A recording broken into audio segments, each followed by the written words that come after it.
বাংলাদেশের খেপুপাড়ায় ল্যান্ডফল করবে ঘূর্ণিঝড় রেমাল। সন্ধ্যের পর থেকে হাওয়ার গতিবেগ কতটা থাকবে, কি বলছে হাওয়া অফিসের তরফে, শোনাবো আপনাদের। ম্যাক্সিমাম উইন্ড স্পিড কত হচ্ছে?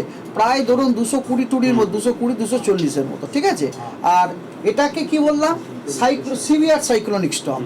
সেটার ম্যাক্সিমাম সাস্টেন উইন্ড হচ্ছে 63। এবার 63কে যদি আপনি 2 দিয়েও গুণ করেন তাহলে কত হয়? ওটা 126 হয়।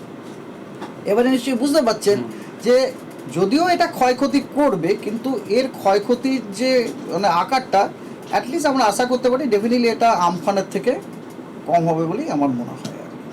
আজকে রাত্রিবেলা মধ্যরাত্রে বাংলাদেশ এবং অ্যাডজয়নিং ওয়েস্ট বেঙ্গল কোস্টকে ক্রস করার সম্ভাবনা খুবই আছে, বিটুইন আমাদের সাগর আইল্যান্ড এবং খেপুপাড়ার মধ্যে, close to the south west of Mongla.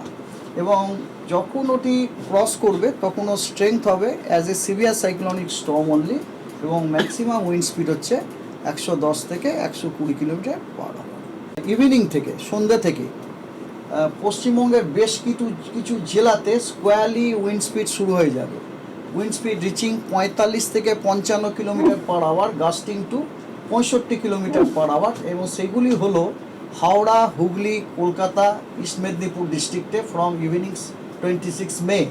এবং এটি ধীরে ধীরে বেড়ে ওটি গেল উইন্ড স্পিডে পরিণত হবে, রিচিং টু 70 থেকে 80 kilometre per hour, gusting to 90 kilometre per hour.